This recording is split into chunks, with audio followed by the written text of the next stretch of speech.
नमस्कार, मैं हूं राहुल सिन्हा। सत्ता के सभी न्यूज मित्रों का स्वागत है। सत्ता की शुरुआत में सत्ते पे सत्ता, यानी 7 खबरें और दिलचस्प जानकारियां।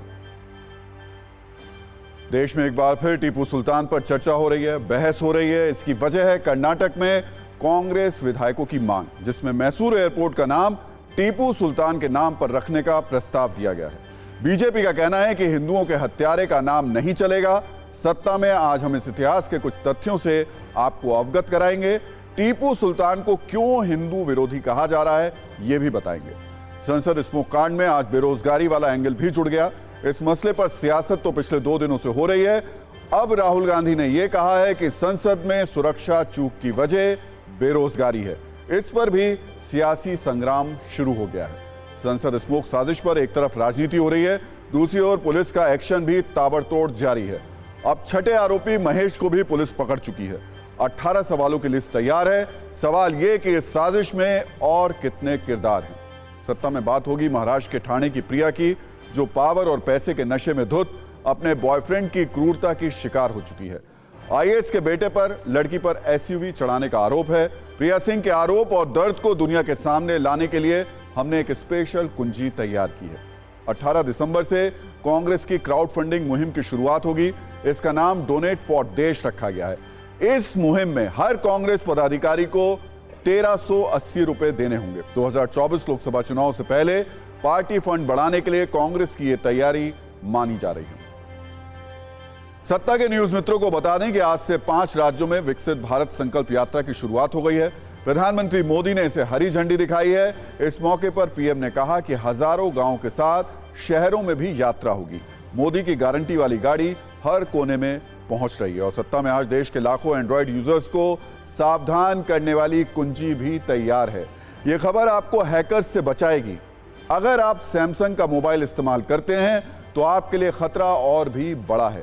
यह कोई आरोप या दावा नहीं है, बल्कि सरकार ने बाकायदा एडवाइजरी जारी कर सावधान किया है। लिहाजा इस खबर की गंभीरता को देखते हुए हमने एक्सपर्ट्स के साथ एक खास रील आपके लिए तैयार भी की है।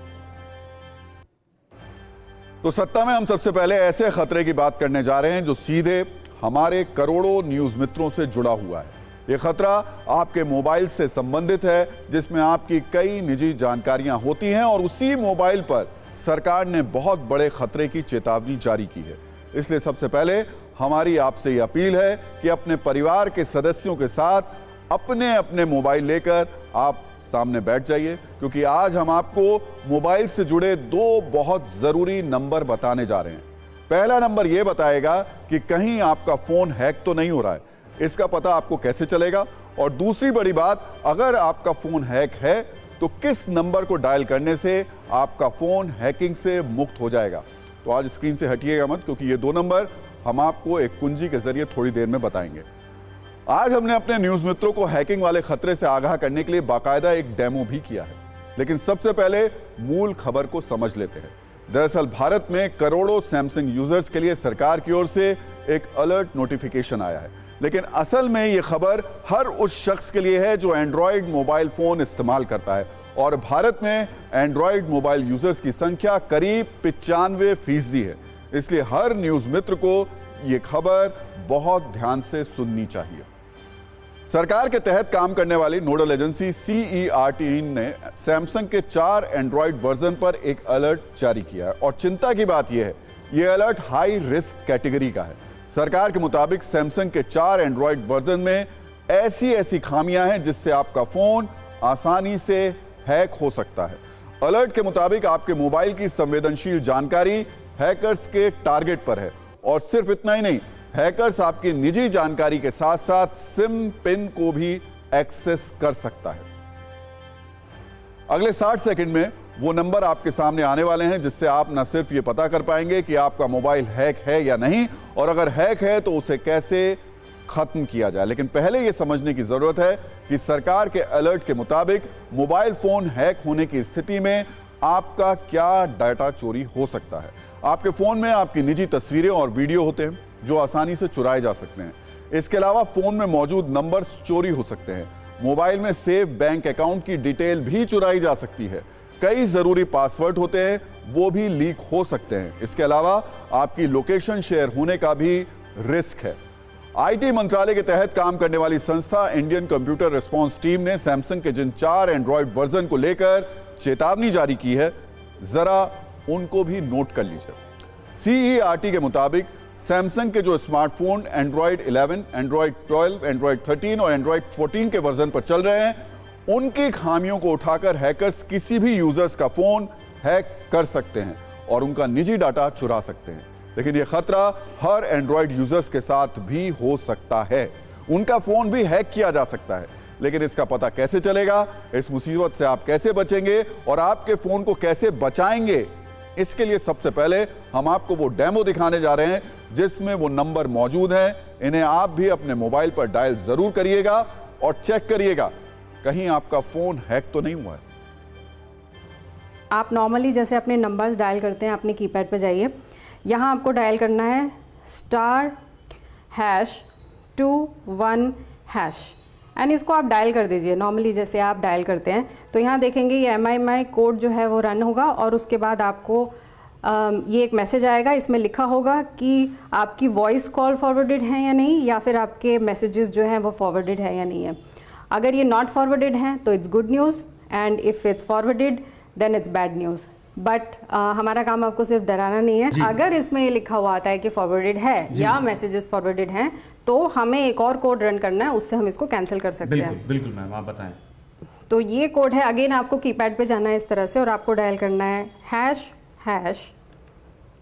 #002# and then you dial it. Again एक MMI कोड रन होगा और आपके पास में ये मैसेज आएगा इरेज सक्सेसफुल। दैट मीन्स जो भी फॉरवर्डिंग है अब वो नहीं है, आपका phone as good as reset हो चुका है। Go to apps and then apps के अंदर आपको मिलेगा परमिशंस मैनेजर। अगर आप इसे क्लिक करते हैं तो आपके पास सारे परमिशंस आ जाएंगे।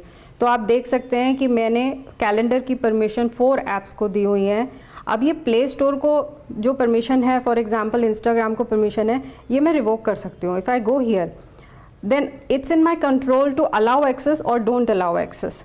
सो whenever you see any app here जिसको आपकी परमिशंस जो है मीडिया और फाइल्स की नहीं चाहिए और आप चाहते हैं उसे ना दी जाए, तो आप यहाँ से उसको डोंट अलाउ कर सकते हैं। इस तरह भी आपने अपने फ़ोन को सिक्योर करना है। तो आपने डेमो देख लिया, वो नंबर नोट अगर आप नहीं कर पाए तो एक बार फिर से मैं आपको बता रहा हूं, अगर आपका फोन हैक है तो आपको कैसे पता चलेगा? उसके लिए कुछ नहीं करना है, आपको डायल पैड में जाइए, उसके बाद में आपको स्टार प्रेस करना है, 2 के बाद में आपको हैशटैग लेकर आना है, 21# और उसके बाद आपको डायल करना है। और देखिए उसके बाद जो स्क्रीन पर लिखा आएगा वो बता देगा कि आपका फोन हैक है या नहीं है। मेरे इस फोन में देखिए नीचे on all calls disabled disabled disabled लिख कर आ रहा है। इसका मतलब मेरा फोन सुरक्षित है, उसे किसी ने हैक नहीं किया है। लेकिन अगर किसी ने आपके फ़ोन को हैक कर लिया है, तब हम आपको एक नंबर और बता देते हैं। वो नंबर उस फ़ोन को सुरक्षित करने के लिए सही होगा, यानी कि उसको सुरक्षित कर पाएगा। उस नंबर की जानकारी आपको बता देते हैं। उस पर अगर आपको करना है तो 2 बार आपको हैशटैग करना होगा, उसके बाद में 002 करना होगा और उसके बाद में फिर आपको हैशटैग करके डायल करना होगा।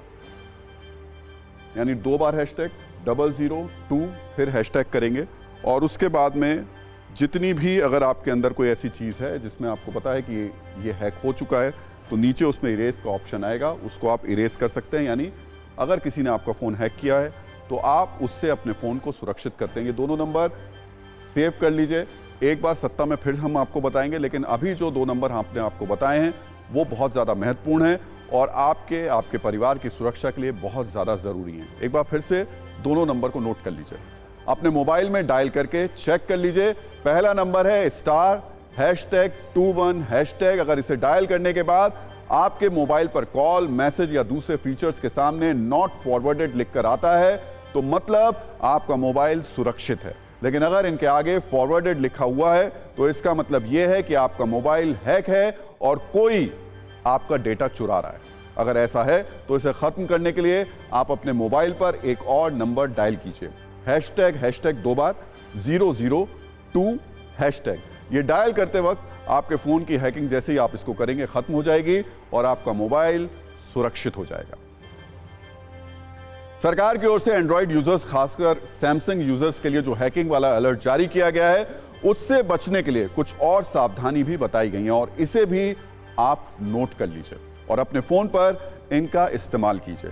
जैसे मोबाइल फोन में लेटेस्ट सिक्योरिटी को तुरंत अपडेट कीजिए। इसके लिए सेटिंग में जाएं, जहां आपको सॉफ्टवेयर अपडेट का ऑप्शन दिखेगा, उस पर क्लिक करें। इस पर क्लिक करने के बाद नया ऑप्शन आएगा, डाउनलोड और इंस्टॉल। जब नया सॉफ्टवेयर आपके मोबाइल में इंस्टॉल हो जाए तो अपने फोन को रीस्टार्ट करें।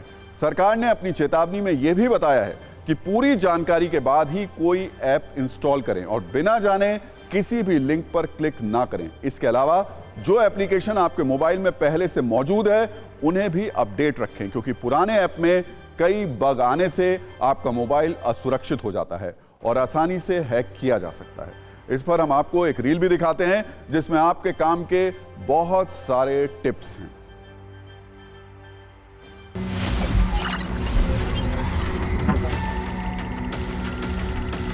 अभी जैसे सैमसंग के लिए एडवाइजरी जारी हुई है कि उनके हैंडसेट्स में वनरेबिलिटी जो है वो सर्टेन ने लोगों के सामने वो लेकर आए हैं, किस तरह की चीज़ें हैं। तो ऐसे में फ़ोन कंपनीज़ क्या करती हैं, वो इस चीज़ की रिस्पॉन्सिबिलिटी महसूस करते हैं और वो लोग इसको पैच करते हैं। उन पैचेस को लगातार सॉफ्टवेयर अपडेट्स की तरह रिलीज़ किया जाता है।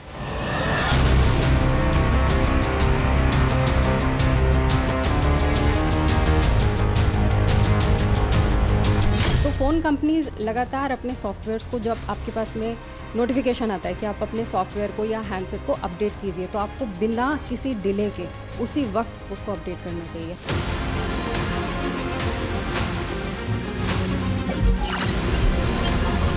आप अपने फ़ोन से थर्ड पार्टी ऐप्स डिलीट कर दें। आपको अगर और सीधा डिलीट नहीं करना है, सबसे पहले आपको प्रॉपर सेटिंग में जाके उसका डिलीट करना है डेटा ऐप्स का, और उसके बाद आपको ऐप्स को डिलीट करना है। क्योंकि अगर आपने सीधा ऐप्स को डिलीट किया तो जो उसका डाउनलोडेड मैलवेयर या स्पाईवेयर है वो फिर भी मेमोरी में रह जाता है। आपकी मेमोरी में अगर उस ऐप का डेटा है तो वो आपको फिर भी नुकसान पहुंचा सकता है। मैं आपको दिखाता हूं कि किस तरह से आपके लिए ज़रूरी है कि आप सेटिंग्स में जा कर के, और यहाँ पर अपडेट के लिए आता है और आप इसे अपडेट कर सकते हैं। जैसे सॉफ्टवेयर अपडेट, आप इसे अपडेट कर दें। लास्ट अपडेट कब हुआ था ये भी आपको पता लग जाएगा, और इसी अपडेशन के साथ आपकी बहुत सारी मुश्किलें आसान हो जाएंगी।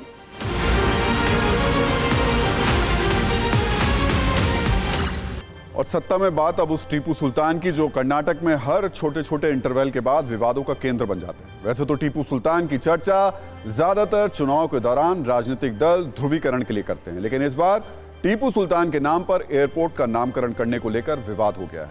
दरअसल कांग्रेस विधायक प्रसाद अबैया ने मैसूर एयरपोर्ट का नाम टीपू सुल्तान के नाम पर रखने की मांग की है। गुरुवार को कर्नाटक विधानसभा में हुबली धारवाड़ पूर्व के विधायक प्रसाद अबैया ने एक चर्चा के दौरान यह प्रस्ताव दिया कि मैसूर हवाई अड्डे का नाम टीपू सुल्तान के नाम पर रखे जाने के लिए केंद्र को पत्र लिखा जाए। अबैया के इस प्रस्ताव पर बीजेपी आग बबूला हो गई और विधानसभा में शोर शराबा शुरू हो गया। बीजेपी विधायकों ने सदन में खड़े होकर विरोध किया। इसके बावजूद कर्नाटक विधानसभा ने एक प्रस्ताव पारित कर केंद्र सरकार से सिर्फ मैसूर ही नहीं बल्कि 4 हवाई अड्डों का नाम बदलने की अपील की है। दरअसल बीजेपी टीपू सुल्तान को हिंदुओं का हत्यारा और धर्म परिवर्तन करने वाले क्रूर इस्लामिक शासक के रूप में देखती है, जबकि कांग्रेस टीपू सुल्तान को अंग्रेजों के खिलाफ लड़ने वाला योद्धा बताती है। कर्नाटक में बीजेपी और कांग्रेस में हमेशा से इस मुद्दे पर तलवारें खिंचती रही हैं। बीजेपी हमेशा से टीपू सुल्तान का विरोध करती आई है और अब जब कांग्रेस सरकार मैसूर एयरपोर्ट का नाम टीपू सुल्तान के नाम पर करना चाहती है तो बीजेपी आग बबूला है और किसी भी कीमत पर ऐसा नहीं होने का ऐलान कर रही है। टीपू सुल्तान के मामले में बीजेपी और कांग्रेस दोनों तरफ से तीखी बयानबाजी हो रही है। इस पर हमने एक छोटी सी रील तैयार की है, पहले उस रील को देखिए, फिर आपको टीपू सुल्तान पर वो प्रामाणिक और तथ्यों पर आधारित इतिहास बताएंगे जिसमें हिंदुओं और ईसाइयों पर जुल्म की कई कहानियां दर्ज हैं।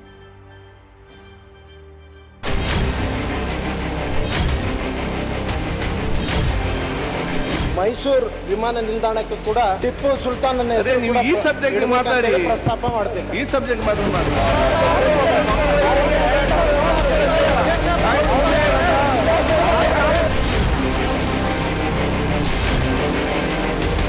सुल्तान एयरपोर्ट रखने की बात कांग्रेस के लोग हैं। बेवकूफ़ हैं।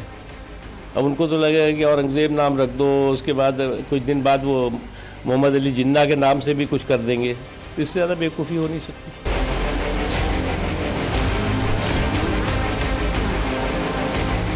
Mr. Prasad Abaya is within his rights in demanding to name Mysore Airport as the Tipu Sultan Airport, and he has got all the right, and it is for the government to decide whether to name it or not. Nothing wrong in it. Sultan, how he was, and how he massacred the entire Hindu community, and how he tried to convert the Hindus, and how at that time he behaved with the Hindu woman.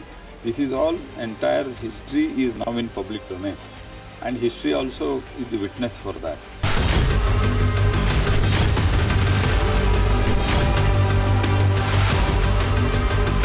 ये टीपू सुल्तान जिसने हजारों लोगों को मारा था और कुर्ग के क्षेत्र में 10,000 लोग मारे गए, ये इतिहास इस बात का साक्षी है। इस तरह के व्यक्ति के नाम पर ये मैसूर का एयरपोर्ट का नाम रखा जाए, ये बड़ी दुख की बात है। भड़काने वाला ये बयान है कि मैसूर एयरपोर्ट का नाम टीपू सुल्तान के नाम पे रखेंगे। ऐसे किसी भी प्रयत्न का विश्व हिंदू परिषद पुरजोर विरोध करेगी। इस बात में कोई दो राय नहीं कि टीपू सुल्तान ने अंग्रेजों के खिलाफ कई युद्ध लड़े थे, लेकिन ये युद्ध अपनी सत्ता बचाने के लिए थे, अपने साम्राज्य को सुरक्षित करने के लिए थे, अपने शासन का विस्तार करने के लिए थे, ना कि देश बचाने के लिए। टीपू सुल्तान 1751 में पैदा हुए और 1799 में उनकी मृत्यु हो गई। इस दौरान जितने भी युद्ध लड़े गए थे वो अपने साम्राज्य को बचाने के लिए लड़े गए, लेकिन इस दौरान इतिहास में कई ऐसी घटनाएं दर्ज हैं जिससे यह साफ पता चलता है कि टीपू सुल्तान ने हिंदुओं का धर्मांतरण कराया और ऐसा ना करने वालों की हत्या कर दी। टीपू सुल्तान ने हिंदुओं पर सबसे ज्यादा अत्याचार कालीकट में किया था। आरोप है कि कालीकट में टीपू सुल्तान ने 30,000 सैनिकों के साथ तबाही मचाई थी, शहर के कई मंदिरों को तोड़ दिया था। 3,000 हिंदुओं ने धर्मांतरण के डर से खुदकुशी कर ली थी और करीब 1,000 हिंदुओं का जबरन धर्मांतरण कराया गया था। टीपू सुल्तान ने 1788 में कर्नाटक के कोडागु में हमला किया और कई कस्बों और गांवों को तबाह कर दिया था। कुशालपुरा, कालकावेरी, मदिकेरी गांव पूरी तरीके से उजाड़ दिए गए थे। यहां 40,000 हिंदुओं को जबरन मुसलमान बनाया गया था। इन घटनाओं को कई इतिहासकारों ने अपने अपने तरीके से इतिहास में दर्ज किया है। पुर्तगाली यात्री वार्थोलोम्यू ने अपनी किताब ए वॉयेज टू द ईस्ट इंडीज में लिखा है कि कालीकट में 30,000 सैनिकों के दल को रास्ते में जो भी मिला उसे मार डाला गया। सैनिकों के साथ एक हाथी पर सवार होकर टीपू सुल्तान भी चल रहा था। कालीकट में ज्यादातर पुरुषों और महिलाओं को फांसी पर लटका दिया गया। मासूम बच्चों को उनकी मां के गले से बांधकर फांसी पर लटकाया गया। हिंदुओं और ईसाइयों को कपड़े उतारकर हाथियों के पैरों से बांध दिया गया था। हिंदुओं पर टीपू सुल्तान के अत्याचार का जिक्र करते हुए जर्मन यात्री गुंटेस्ट ने लिखा है, 1788 में टीपू सुल्तान 60,000 की सेना लेकर कालीकट आया और उसने सब कुछ तबाह कर दिया। जिस तरीके के अत्याचार टीपू सुल्तान की सेना ने किए उसके बारे में बताना भी बहुत मुश्किल। इसके अलावा 1964 में पाकिस्तान में पब्लिश हुई टीपू सुल्तान पर लिखी गई एक किताब tiger the life of Tipu Sultan में दर्ज है कि टीपू सुल्तान ने 70,000 से ज्यादा लोगों का धर्मांतरण कराया, उन्हें धर्मांतरण कर गोमांस खाने पर मजबूर किया। ऐसे लोगों के पास इस्लाम में रहने के अलावा कोई और चारा नहीं था। बाद में इन्होंने अपने बच्चों को इस्लाम की शिक्षा देने का काम भी शुरू कर दिया। इतिहासकार के.एम. पन्निकार ने लिखा है, जब केरल के एक राजवंश चिरकाल राजाओं ने एक मंदिर को ध्वस्त ना करने के लिए टीपू सुल्तान को सोना और चांदी देने का ऑफर दिया तो टीपू ने यह कहा कि तुम पूरी दुनिया मुझे दे दो तो भी मैं हिंदू मंदिरों को ध्वस्त करने से खुद को नहीं रोकूंगा। टीपू सुल्तान के बारे में इतिहासकारों ने तो लिखा ही है। खुद टीपू सुल्तान ने अपने अधिकारियों सईद अब्दुल दुलाई और उसके अधिकारी बुर्दुस जमा खान को लिखे पत्र में अपने कत्लेआम का जिक्र किया है और 18 जनवरी 1790 के एक पत्र में लिखा है कि अल्लाह की रहमत से कालीकट के सभी हिंदुओं को मुसलमान बना दिया गया है। केवल कोचीन राज्य की सीमाओं पर कुछ लोग बचे हैं जिन्होंने अभी धर्म नहीं बदला है। हाल ही में मालाबार में बहुत बड़ी जीत मिली है। यहां हमने 4 लाख से ज्यादा हिंदुओं को इस्लाम कबूल करवाया है। वैसे टीपू सुल्तान की तलवार बहुत मशहूर थी। टीपू सुल्तान की तलवार वुड्स स्टील की बनी हुई थी। यह तलवार लोहे के कवच को भी चीर देती थी और इसी तलवार पर लिखा था, मेरी विजय तलवार काफिरों के विनाश के लिए चमक रही है। क्या उसने अपनी हिंदू जनता पर अत्याचार किए? बिल्कुल किए, इस बारे में कोई संदेह नहीं है। उसने नृशंस अत्याचार किए, नरसंहार किया और सैकड़ों मंदिर तोड़े हिंदुओं के। जिन्हें इस बारे में समझना हो तो वो विलियम लोगन, जो कि उस समय पर जो मलाबार का रीजन था, मलाबार रीजन में डिस्ट्रिक्ट कलेक्टर हुआ करते थे, उसने किताब लिखी है मलाबार मैनुअल। मलाबार मैनुअल देखकर आप देख सकते हैं कि किस सीमा तक जाकर धर्मांधता के कारण उसने हिंदू जनता पर अत्याचार किए। कुल मिलाकर टीपू सुल्तान के इतिहास के कई रंग हैं, जिसमें कुछ हिस्सा अंग्रेजों से लड़ते हुए दिखाया जाता है तो कुछ हिस्से में वो हिंदुओं पर अत्याचार करते दिखाई देते हैं। ऐसे में बीजेपी का पक्ष बहुत साफ है कि वो टीपू सुल्तान को हिंदुओं का हत्यारा मानती है, लेकिन सवाल है कि कांग्रेस टीपू सुल्तान के जरिए क्या हासिल करना चाहती है। बीजेपी आरोप लगाती है कि कर्नाटक में करीब 11% मुस्लिम वोटों के लिए कांग्रेस टीपू सुल्तान के नाम का इस्तेमाल करती है। वैसे कर्नाटक सरकार में मंत्री एमबी पाटिल ने मैसूर हवाई अड्डे के अलावा उन 4 हवाई अड्डों के नाम बताए जिसे बदलने की सिफारिश केंद्र सरकार से की जाएगी। हुबली हवाई अड्डे का नाम क्रांतिवीर संगोली रायना के नाम पर होगा। बेलगावी हवाई अड्डे का नाम कित्तूर रानी चेन्नम्मा के नाम पर। शिवमोगा हवाई अड्डे का नाम राष्ट्रकवि डॉक्टर केवी पुटप्पा के नाम पर और विजयपुरा हवाई अड्डे का नाम जगत ज्योति बसवेश्वर के नाम पर रखे जाने के प्रस्ताव केंद्र सरकार को भेजे जाएंगे। और सत्ता में अब बात संसद पर स्मोक बम से हुए हमले के सबसे नए विश्लेषण की, जो कांग्रेस नेता राहुल गांधी के एक बयान के बाद आया है। संसद में स्मोक बम की घटना के बाद दिल्ली पुलिस इस पूरे मामले की जांच कर रही है। इसकी तुलना आतंकी घटना से की जा रही है। आरोपियों पर आतंकवाद निरोधी कानून यूएपीए लगाया गया है। पीएम मोदी से लेकर लोकसभा अध्यक्ष तक इसे गंभीर चिंता का विषय बता चुके हैं। लेकिन राहुल गांधी का कहना है कि इस घटना के पीछे सरकार की नीतियां हैं। संसद स्मोक कांड पर पहली बार राहुल गांधी ने आज बयान दिया, जिसमें उन्होंने कहा कि पीएम मोदी की नीतियों के कारण देश के युवाओं को रोजगार नहीं मिल रहा है। इस घटना के पीछे का कारण बेरोजगारी और महंगाई है। राहुल गांधी के इस बयान पर सरकार की तरफ से भी जवाब आया है। केंद्रीय मंत्री हरदीप पुरी ने कहा है कि राहुल गांधी का बयान हास्यास्पद है। उनकी पार्टी की विचारधारा से जुड़े लोग संसद में कूद पड़े और वो कहते हैं कि रोजगार इसका कारण है। इस पूरे मामले में विपक्ष के बीच कंफ्यूजन का एंगल भी दिखाई दे रहा है, क्योंकि एक तरफ तो विपक्ष इसे सुरक्षा में गंभीर चूक बता रहा है, पीएम मोदी और गृह मंत्री अमित शाह से जवाब मांग रहा है, तो दूसरी तरफ इसे महंगाई और बेरोजगारी जैसे कारणों से जोड़ा जा रहा है। क्या सच में महंगाई और बेरोजगारी के कारण संसद में स्मोक कांड हुआ या फिर इसके पीछे एक बड़ी साजिश है? इस पर हमने एक छोटी सी तथ्यात्मक कुंजी तैयार की है, वो आपको दिखाएं। उससे पहले राहुल गांधी ने क्या कहा और सरकार क्या कह रही है, उसे एक रील के जरिए देख लेते हैं।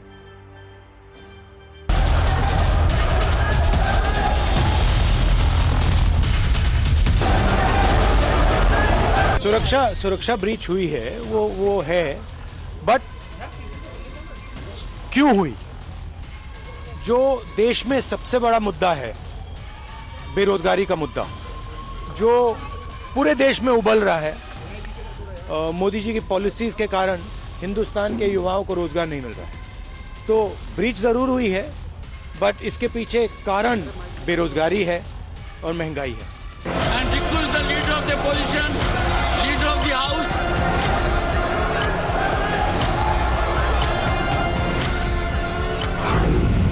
वो एक ऐसे युवा नेता है जो कई चीजें कह जाते हैं, समझे ना।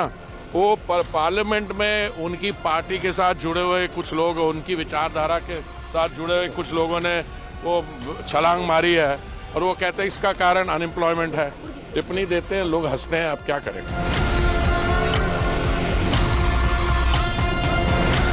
नौजवान, कोई भी नौजवान हो, वो अपने भविष्य को और अपने जीवन को दांव पर नहीं लगा सकता है जब तक वो बहुत ज़्यादा टूट लग गया हो, फ्रस्ट्रेटेड नहीं हो गया। और इस तरह की जो घटना होती है उसमें एक कारण ये भी होता है, कुछ लोगों का राजनीतिक डीएनए ही इस प्रकार का है कि उनके मन में राष्ट्रनीति के ऊपर भी ओछी राजनीति, सुरक्षा के ऊपर भी ओछी और कमस्तर सियासत करने की मंशा होती है।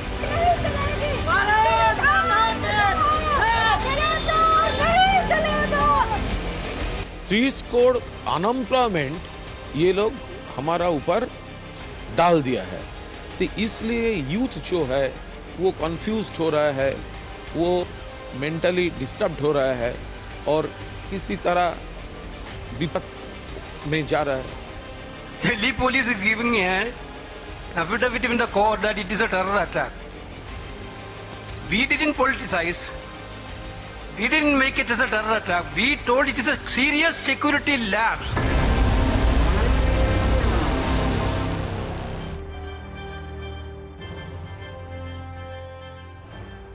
महंगाई और बेरोजगारी भारत में एक मुद्दा है। राजनीतिक दल इस पर अलग अलग रुख रखते हैं।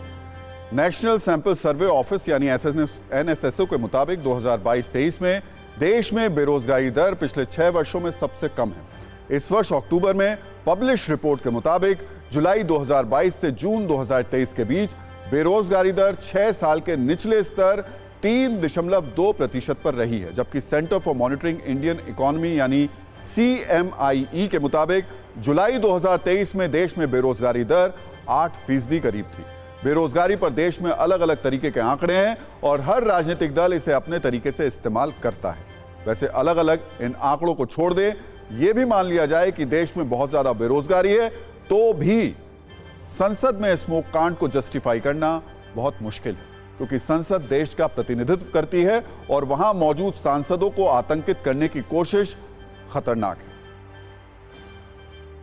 सत्ता में अब बात करते हैं भारत की ड्रोन शक्ति की। भारत ने नई टेक्नोलॉजी विकसित करते हुए महाविनाशक घातक ड्रोन बना लिया है। High speed flying wing drone का सफल टेस्ट किया गया है। DRDO ने इसका परीक्षण किया है। नाम है AFWTD यानी autonomous flying wing technology demonstrator. देसी स्टिल ड्रोन का कर्नाटक के चित्रकूट में एरोनॉटिकल टेस्ट रेंज में इसका परीक्षण किया गया। इस ड्रोन को देखकर चीन और पाकिस्तान जैसे देशों में हड़कंप मचा हुआ है, क्योंकि ये अमेरिका के B-2 बमवर्षक की तरह दिखाई देता है।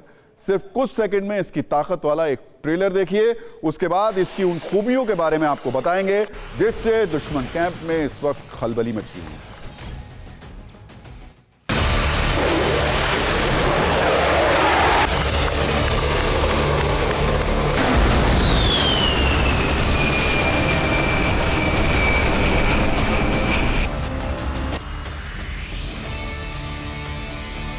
युद्ध लगातार अपना रूप बदल रहा है और आजकल के ज़माने में जिस प्रकार से हम देख रहे हैं कि ड्रोन वॉरफेयर एक नया ही एंगल निकल के आया युद्ध के क्षेत्र में। खास तौर से पहले हमने देखा था अर्मीनिया अजरबैजान के युद्ध में, रशिया यूक्रेन में, अभी इजराइल हमास युद्ध में ड्रोन का भरपूर इस्तेमाल किया जा रहा है और काफ़ी घातक साबित हो रहा है, काफ़ी सफल साबित हो रहा है। भारत भी इस चीज़ के लिए पूरी तरह से सचेत है। लगातार इसके ऊपर प्रयोग किए जा रहे हैं, इसके ऊपर आत्मनिर्भरता की कोशिश की जा रही है।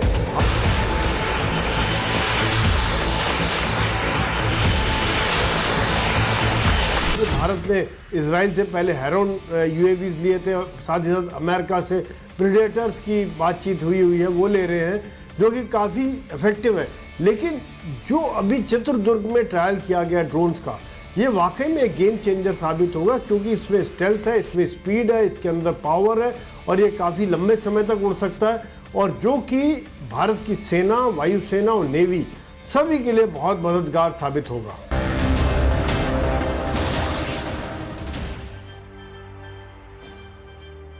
किसी भी देश की डिफेंस पावर में ड्रोन का बड़ा योगदान होता है। कई एक्सपर्ट्स भी ये मानते हैं ड्रोन युद्ध में गेम चेंजर साबित हो सकता है। इस लिहाज से देखें तो ये भारत के लिए एक बहुत बड़ी कामयाबी है। आपको बताते हैं इस ड्रोन की ताकत कितनी है। इस ड्रोन की रेंज 200 किलोमीटर तक है। ये ड्रोन 30,000 फीट तक ऊंची उड़ान भर सकता है। 1 घंटे तक ये ड्रोन हवा में रह सकता है। ड्रोन की लंबाई 4 मीटर है और चिंग स्पैन 5 मीटर है। इसका वजन 15 टन से भी कम होता है। इसमें स्वदेशी कावेरी इंजन लगा है जो ड्रोन को 52 किलो न्यूटन की ताकत देता है। इसकी एक्स्ट्रा खूबियों के बारे में भी बात करें तो यह फुली ऑटोमेटिक है। यह मिसाइल, बम और गाइडेड हथियार दागने में सक्षम है। आइए अब इस ड्रोन की और खासियत के बारे में भी आपको बता देते हैं। जैसा कि हमने आपको बताया कि यह स्वदेशी है, DRDO ने इसको तैयार किया है। बेंगलुरु में एरोनॉटिकल डेवलपमेंट एस्टेब्लिशमेंट में इसको बनाया गया है। देखने में ये एक फाइटर प्लेन की तरह लगता है। ये खुद ही टेक ऑफ करता है। मिशन पूरा करने के बाद ये खुद लैंड करता है, टारगेट को खत्म कर ये वापस लौट आता है। हाई लेवल के रडार इसमें लगे हुए हैं, दुश्मन की पकड़ से ये बाहर रहता है। आइए अब समझते हैं कि भारत के लिए ड्रोन जरूरी क्यों हैं और भारत स्वदेशी ड्रोन के निर्माण में कहां तक आगे बढ़ चुका है। जहां तक चुनौतियों की बात करें तो पड़ोसी देश चीन, पाकिस्तान से लगातार चुनौतियां हमको मिल रही हैं। LOC से लेकर LAC तक चाक चौबंद सुरक्षा सुनिश्चित करने के लिए ऐसे हथियार बेहद जरूरी हैं। आर्मेनिया, अजरबैजान, रूस, यूक्रेन, गाजा जो जंग देखी गई उसमें ये एक तरीके का सबक है। भारत के मिशन ड्रोन की बात करें तो भारत ने स्वतंत्र ड्रोन पॉलिसी इस वक्त बनाई हुई है। मेक इन इंडिया प्रोग्राम के तहत ड्रोन निर्माण हुआ है। 2022-23 के बजट में 120 करोड़ रुपए का प्रावधान रखा गया है। ड्रोन निर्माण में निजी कंपनियों का भी सहयोग लिया जा रहा है। ड्रोन निर्माण में भारत बड़े देशों की कतार में है। साल 2030 तक बड़ी ड्रोन ताकत बनने का भारत ने लक्ष्य रखा है। तो ये एक बहुत महत्वपूर्ण खबर है और खासतौर से इस वक्त जब पूरी दुनिया में अलग अलग फ्रंट्स पर युद्ध चल रहा है, ऐसी स्थिति में ड्रोन की जो महत्ता है, ड्रोन किस तरीके से महत्वपूर्ण है, ये लगातार नज़र भी आ रहा है। और भारत भविष्य की इन तमाम चीज़ों को देखते हुए, तमाम चुनौतियों को ध्यान में रखते हुए अपने को उसमें सक्षम बना रहा है, अपने को उसमें मजबूत बना रहा है। सत्ता में आगे बढ़ते हैं। जब किसी इंसान के सिर पर पैसे और पावर का नशा हो तो क्या होता है, यह महाराष्ट्र के ठाणे में देखने को मिला। महाराष्ट्र के टॉप अधिकारी के बेटे ने अपनी प्रेमिका के साथ क्रूरता की हदें पार कर दी। उसकी प्रेमिका अभी भी ठाणे के अस्पताल में जिंदगी की जंग लड़ रही है। प्यार, पैसा और पावर वाली इस कहानी के एक एक किरदार से आपको मिलवा देते हैं। जिस शख्स पर अपनी प्रेमिका को कुचलने का आरोप लगा है उसका नाम है अश्वजीत गायकवाड़, जो महाराष्ट्र के टॉप ब्यूरोक्रेट का बेटा है। पीड़िता का नाम है प्रिया सिंह, जिसे अश्वजीत गायकवाड़ की गर्लफ्रेंड बताया जा रहा है। वो ठाणे के अस्पताल में भर्ती है। अस्पताल से ही सोशल मीडिया के जरिए इंसाफ मांग रही है। TV9 भारतवर्ष से खास बातचीत में प्रिया सिंह ने पूरी कहानी बताई, वो आपको आगे सुनाएंगे। पहले सिर्फ कुछ पॉइंट्स में IAS के बेटे की बेरहमी और हैवानियत की कहानी को सिलसिलेवार तरीके से समझ लीजिए। जैसा कि कहा जा रहा है, अश्वजीत गायकवाड़ और प्रिया सिंह 4.5 साल से रिलेशनशिप में थे। सोमवार को अश्वजीत ने प्रिया सिंह को मिलने के लिए एक होटल में बुलाया था। इस दौरान अश्वजीत गायकवाड़ की पत्नी भी उसके साथ मौजूद थी। प्रिया सिंह का आरोप है कि अश्वजीत गायकवाड़ ने उसे पहले से शादीशुदा होने की जानकारी नहीं दी थी। इसी बात को लेकर अश्वजीत गायकवाड़ और प्रिया सिंह में बहस हुई। आरोपों के मुताबिक अश्वजीत गायकवाड़ ने प्रिया सिंह के साथ मारपीट भी की, जिसके बाद प्रिया सिंह को अपनी SUV से उसके बाद उसने कुचल दिया। जानलेवा हमले में प्रिया सिंह की पैर की हड्डी टूट गई। बेरहमी की कहानी यहीं खत्म नहीं होती। प्रिया सिंह ने जानलेवा हमले के बाद पुलिस से शिकायत की। जब 5 दिन बाद भी आरोपी पर सख्त एक्शन नहीं हुआ तो पीड़ित प्रिया सिंह ने सोशल मीडिया पर अपना दर्द शेयर किया। तब जाकर पुलिस की नींद खुली, FIR दर्ज हुई। तो देखिए, सत्ता में आज का टाइम खत्म हो गया, लेकिन अपने सभी न्यूज़ मित्रों से हमारी न्यूज़ रिक्वेस्ट है कि वो सत्ता की न्यूज़ रील्स को ज़्यादा से ज़्यादा शेयर करें और अपने सुझाव हमें WhatsApp ज़रूर करें।